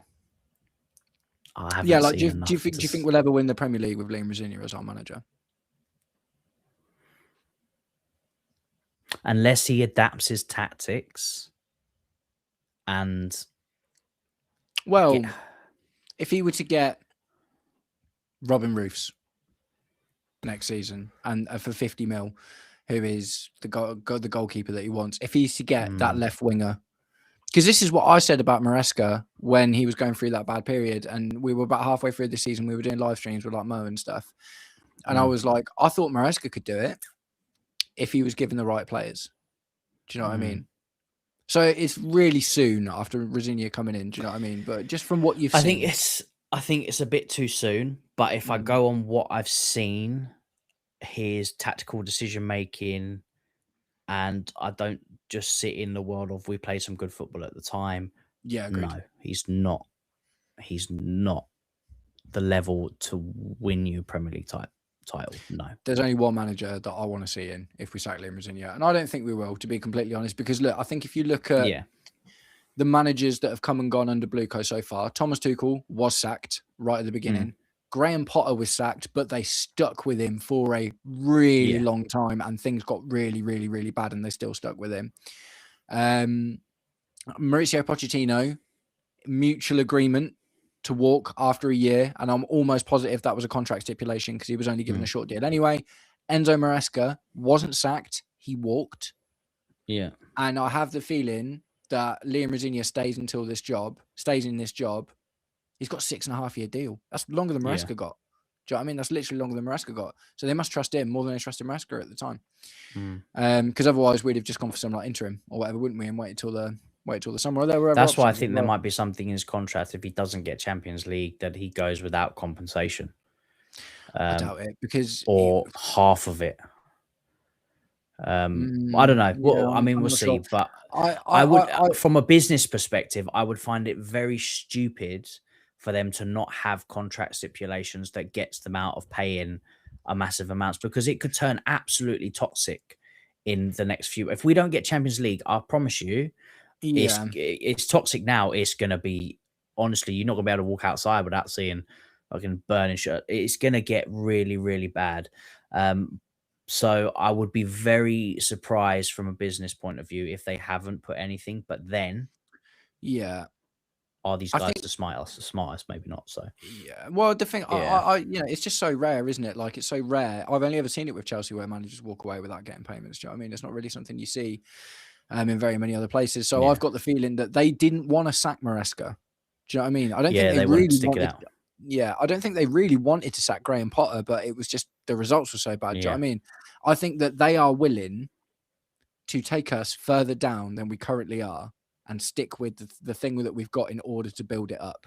And I think what they're not used to is the hyperbolic nature of football in itself. Do you know what I mean? Where there isn't time. Do you know what I mean? There just isn't any time at all. Yeah. But I think it will be, I don't think they will sack Liam Rosinia unless it gets to Graham Potter levels again. If I'm completely honest. That's what I mean. There is always a breaking point, a point where it's too much, regardless of results or not. If it becomes too toxic, 12th place. 12th place. It is what it is. Sure. But 12th in it. But I don't think fans would let it get to that point now, because we've seen it go that far. Do fans have that much power though? Because people wanted Maresca out for ages, man. People, do you remember earlier in the season? People like long before he left. Loads of fans want Maresca out. I don't think. I think the problem. I don't think the fans pressured the board to sack Graham Potter. Do you know what I mean? I think Graham Potter was in 12th place, and it was like, oh, this is really, really bad. I think the problem that the fans, us as fans that we have now, and we've not helped ourselves in this situation, is the absolute joke of protests that we've done. Yeah, 100%. It's not.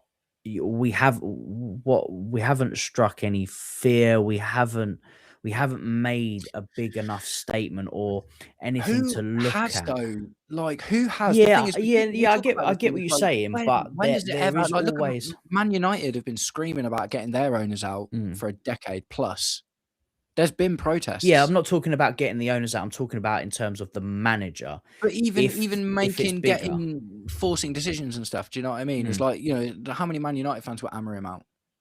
yeah, And it took a really, really, really long time. Amorim yeah, had but to come out and start it still slating. happened though. Yeah, but that's because Amorim made it happen. Amorim comes out in the press, and that's what Maresca did.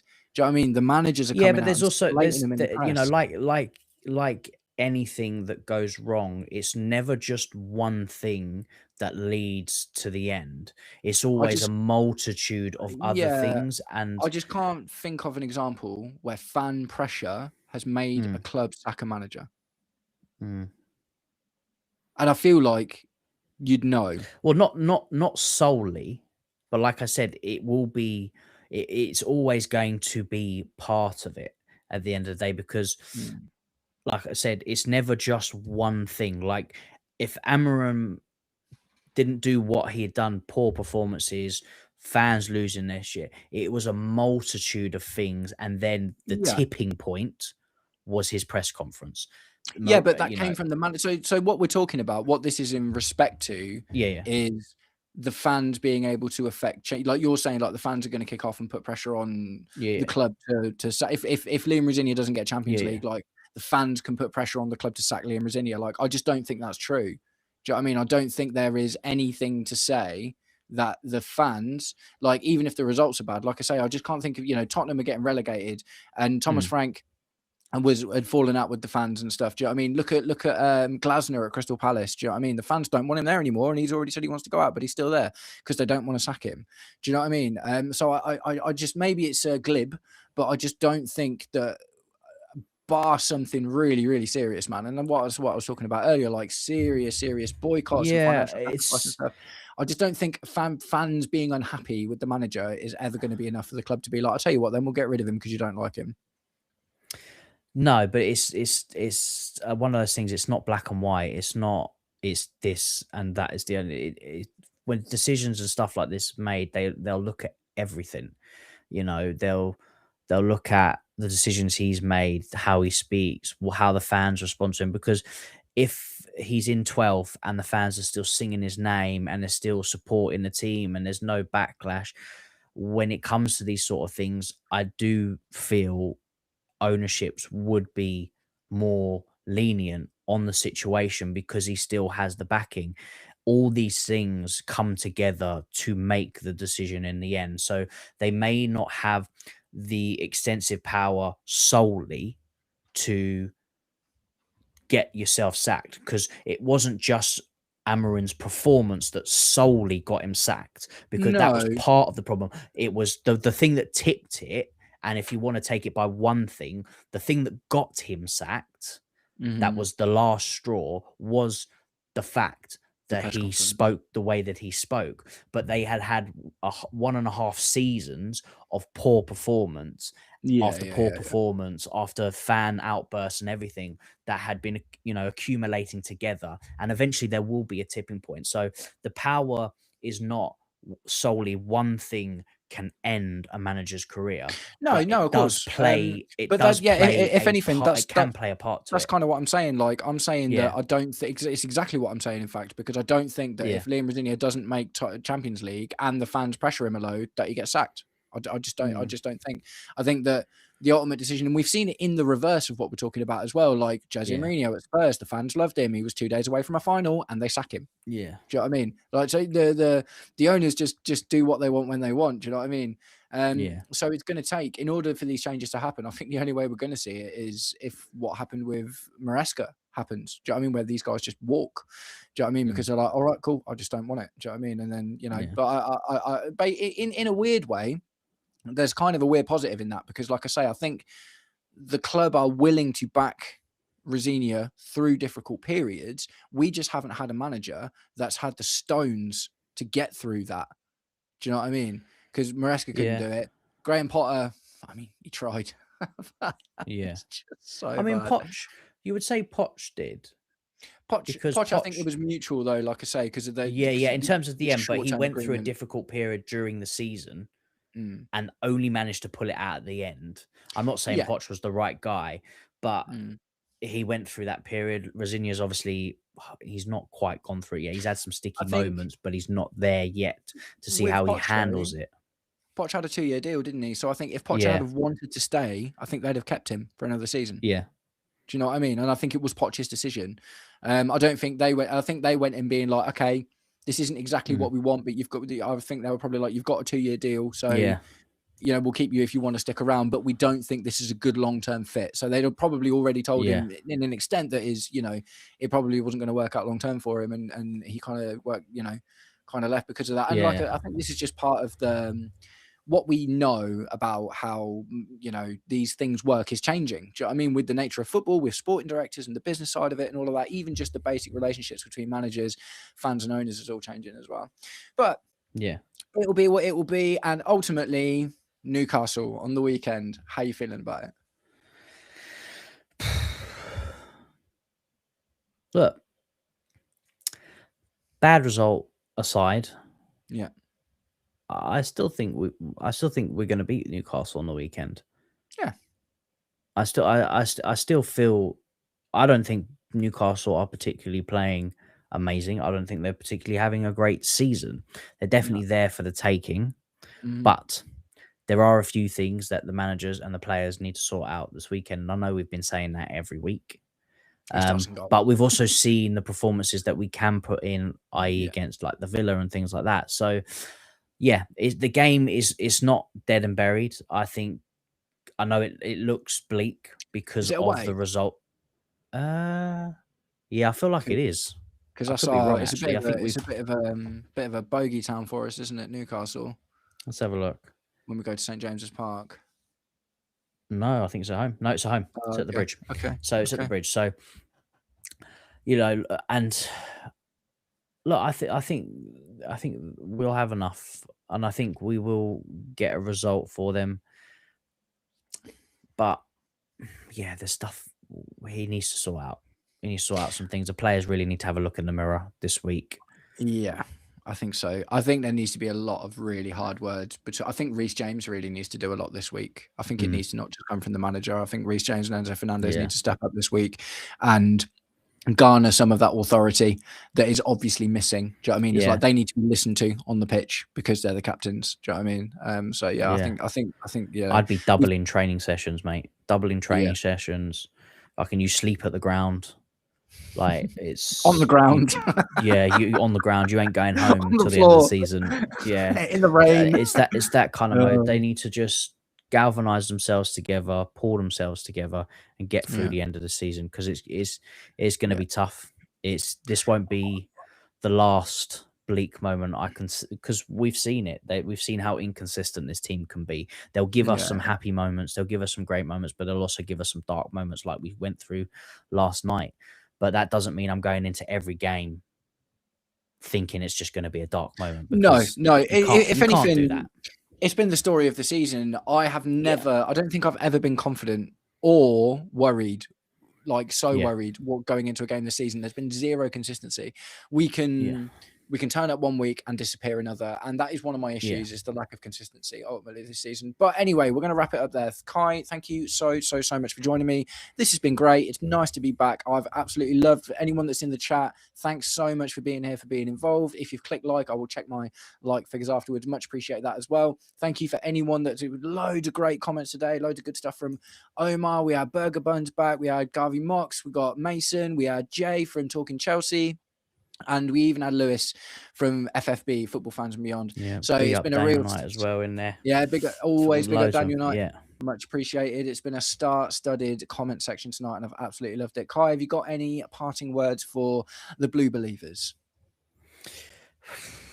Look, don't be sad. A win's coming this weekend. Yeah, and maybe, just maybe, I know it looks bleak right now, but maybe we could do another Napoli again. Yeah.